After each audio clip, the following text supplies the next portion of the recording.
Alors, première question, vous l'avez dit vous-même, vous avez devancé notre question, vous assurez vouloir recourir assez massivement à l'emprunt pour financer vos investissements, tout en refusant catégoriquement les partenariats publics-privés, les PPP.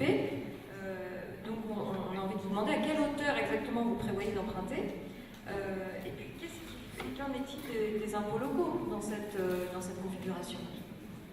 Alors, nous assumons dans cette campagne qu'on ne peut pas aborder les problématiques municipales indépendamment des problématiques nationales qui se présentent. Donc, sur la question des impôts locaux, le problème, c'est qu'on a dans la façon dont le débat est abordé en ce moment par les médias, et entre les deux candidates, Madame Hidalgo et Madame Kosciusko-Morizet, un concours sur non, je vous promets, je n'augmenterai pas les impôts locaux. Moi, je souhaite pouvoir augmenter les impôts locaux des hommes et des femmes dont les revenus sont les plus élevés. Or, aujourd'hui, le fonctionnement des impôts locaux sont un fonctionnement totalement injuste socialement. Ils ne sont pas calculés sur la base de l'ensemble des revenus du travail et du patrimoine. Et donc, ce que nous dénonçons, nous, justement, c'est cette injustice des impôts locaux. Et nous avons notamment, le 1er décembre dernier, organisé une marche pour la révolution fiscale. Et pour dire, puisque nous sommes dans la compétition à gauche, de dire, écoutez, le Parti socialiste, vous êtes au pouvoir à tous les niveaux. Engagez-vous pour cette révolution fiscale, car il n'est pas acceptable que l'impôt ne puisse pas enfin devenir un véritable outil de justice sociale redistributif. Et donc voilà, la révolution fiscale pour les impôts locaux qui concernent les collectivités, c'est faire en sorte que les impôts locaux soient bien basés sur l'ensemble des revenus et qu'on puisse aussi réévaluer les valeurs locatives. Parce que sinon, dans le contexte actuel, une augmentation des impôts serait injuste socialement. Des chiffres, madame, des chiffres. Mais ce n'est pas des chiffres, monsieur. Si, ça, c'est important, parce que vous allez rénover les écoles, vous allez déprécariser, toutes choses par ailleurs respectables. Hein. Vous allez rénover les écoles, réhabiliter les écoles, déprécariser le personnel de la ville de Paris, embaucher 4000 personnes. Voilà, c'est un constat. Quel budget allez-vous considérer si vous êtes élu maire demain pour tous ces éléments-là? Et j'en oublie sans doute. Tout à fait, bien sûr, vous en oubliez. Donc l'irresponsabilité, eh bien, de celles et ceux qui refusent de prendre l'argent où il est. Non, mais ça, on a compris. Eh bien non, visiblement, vous ne comprenez pas. Parce que ça veut dire quelle enveloppe? Alors, je vais vous donner un exemple. Vous savez, 4000 agents de la ville de Paris, sachant qu'en dehors des sujets qui nous préoccupent, qui touchent à l'école, hein, c'est par exemple dans les crèches, on est en situation potentielle de maltraitance institutionnelle tellement on est en sous-effectif. 4000 agents de la ville de Paris, eh bien c'est simplement 150 millions d'euros. Vous savez combien a coûté le plan d'installation des 1000 caméras? Juste pour leur installation, 155 millions d'euros. Donc il y a des choix à faire. Refuser, vous savez que quand on était sous Sarkozy, tous les élus de la majorité dénonçaient la baisse des dotations de l'État et surtout la dette que l'État devait aux Parisiennes et aux Parisiens du fait d'un transfert de compétences non compensé de moyens. Cette dette, elle s'élevait à 1,6 milliard sous Sarkozy. Maintenant, on est au-delà des 2 milliards. Nous n'avons plus les compétences du service juridique de la ville de Paris qui nous refuse maintenant d'évaluer comment est-ce qu'elle évolue cette dette. Pourquoi est-ce qu'à partir du moment où on a un changement de locataire à l'Élysée et à Matignon, on efface cette dette? Si on rejoint les enjeux les 2 milliards. Vous empruntez Donc, combien? je récupère déjà les 2 milliards. Je récupère C'est pas 2 acquis, ça. milliards. C'est pas acquis, ça. Oui, mais on organise le rapport de force et on interpelle pour récupérer cela. Mais maintenant, quand vous avez un taux de recours à l'emprunt simplement de 20% à l'heure actuelle, même en le multipliant par 2, vous avez donc la capacité d'avoir des ressources pour vos investissements qui sont multipliés par 2. Donc si vous voulez des chiffres, vous les avez.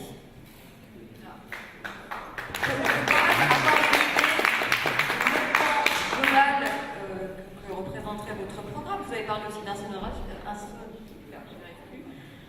d'insonoriser les cantines, c'est des dépenses extrêmement élevées. Donc est-ce que, moi je suis désolée, mais je n'ai pas entendu de chiffres précis dans votre réponse. Est-ce que vous pouvez nous chiffrer le montant de vos mesures que vous avez déclinées? Est-ce que la ville de Paris vous a donné le montant des investissements qui ont été faits sur les écoles? Est-ce que la ville de Paris, ça fait partie des règles du jeu? Est-ce que la ville de Paris vous a donné la question? Est-ce que la ville de Paris vous a donné des estimations des moyens? Moi, je ne suis pas candidate au municipal, donc je ne suis pas chargée. Est-ce que les Parisiens vous pouvez répondre à notre question? Est-ce que les Parisiens ont le sentiment qu'il y a eu la transparence au niveau des budgets sur ce qui a été alloué au niveau de la réhabilitation. Je vous demande un chiffrage sur votre programme. Ça ne me paraît pas indécent comme question. Non, c'est pas indécent. Il y a deux conceptions de la politique publique. Il y a celle qui considère qu'on doit adapter la satisfaction des besoins en fonction des moyens, et donc qui vous présente des évaluations chiffrées où on ne dépensera pas plus que de temps. Nous avons une démarche inverse. Le recours à l'emprunt doit être du montant de l'évaluation des besoins. Comment allons-nous évaluer les besoins? Non, mais je vais terminer. Je termine. Comment nous allons évaluer les besoins pour l'insonorisation des cantines, mais aussi la réhabilitation des écoles? Nous souhaitons que la démarche du budget participatif sur l'école, au niveau de la DASCO, soit généralisée à l'ensemble des arrondissements, en fonction de l'évaluation des besoins qui seront ainsi effectués, avec des services techniques que je n'ai point pour pouvoir évaluer le financement. Eh bien, nous adapterons ce recours à l'emprunt pour pouvoir y satisfaire. Alors, je sais que c'est un changement de conception de la politique publique. Eh bien, c'est un changement de conception dont nous sommes fiers. Car nous estimons que la politique doit répondre aux besoins et non pas être dans une logique de gestionnaire, de renoncement à la satisfaction des besoins en fonction de logique d'austérité. Alors sur la réforme des rythmes, il y a quelque chose de contradictoire dans vos réponses. Vous préconisez la suppression de la réforme tout en demandant le maintien des ateliers. Alors est-ce que c'est pas un peu contradictoire? Alors moi j'estime qu'on a pris le problème à l'envers.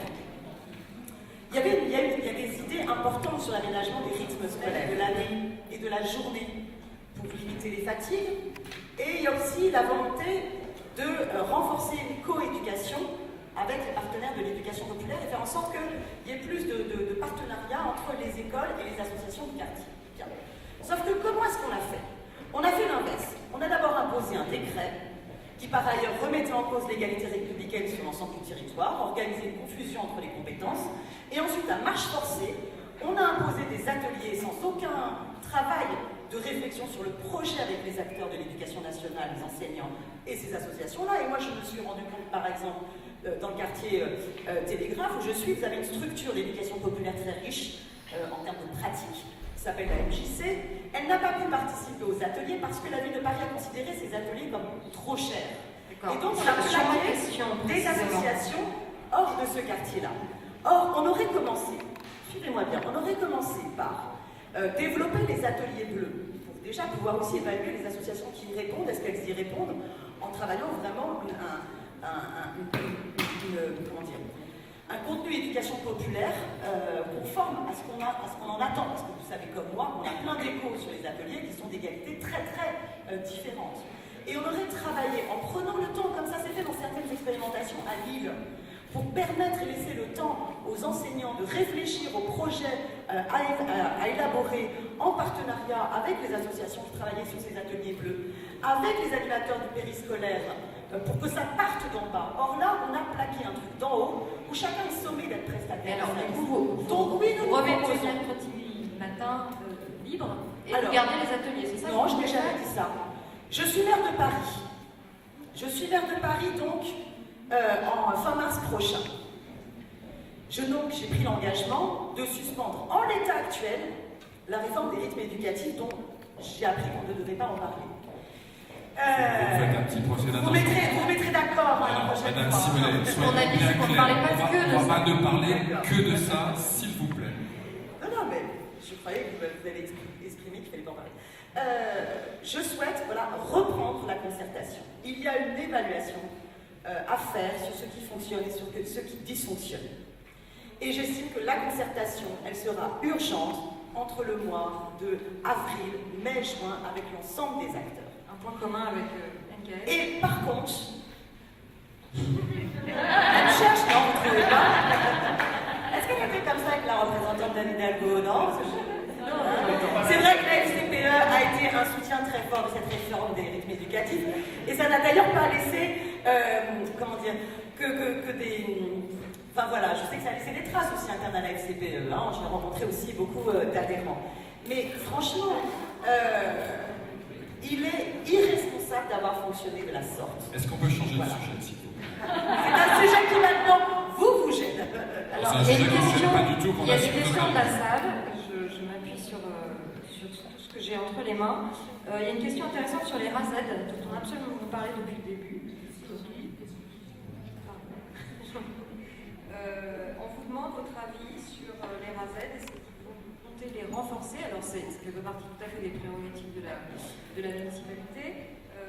Mais en tout cas, voilà, plus largement sur la scolarisation des élèves en grande difficulté et sur la lutte contre le décrochage scolaire, que proposez-vous? Alors oui, un élu, c'est aussi un élu militant. Donc les RAZ, bien sûr, c'est du ressort de l'éducation nationale. Et moi, j'ai participé, je ne compte pas le nombre de manifs que j'ai fait avec les parents d'élèves et les enseignants auprès du rectorat pour justement, par exemple, exiger le rétablissement des RAZ. Alors c'est à la fois exiger le rétablissement des RAZ au niveau de l'école primaire, mais je dirais que c'est aussi rétablir les postes d'infirmiers et infirmières. Moi, je suis conseillère d'orientation psychologue, j'ai vu à quel point mon métier s'est totalement transformé, s'est totalement dégradé. Il y a 15 ans, on intervenait dès la 6e pour travailler sur l'adaptation scolaire et on faisait vraiment un travail sur l'estime de soi en collège qui est fondamental.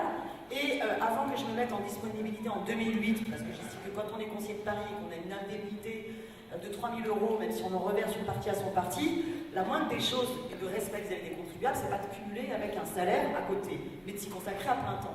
Mais j'ai vu qu'à la fin de mon exercice professionnel, on était sur plusieurs établissements scolaires et finalement sommé de faire simplement de l'information auprès des élèves de 3e. Donc rétablir l'ensemble des intervenants dans l'éducation nationale est une bataille. Et quand on est maire de Paris, on doit pouvoir la relayer en mobilisant également et en assumant de jouer ce rôle de mobiliser, d'organiser les rapports de force avec les organisations syndicales, avec les parents d'élèves, pour interpeller le rectorat et pour interpeller le ministère.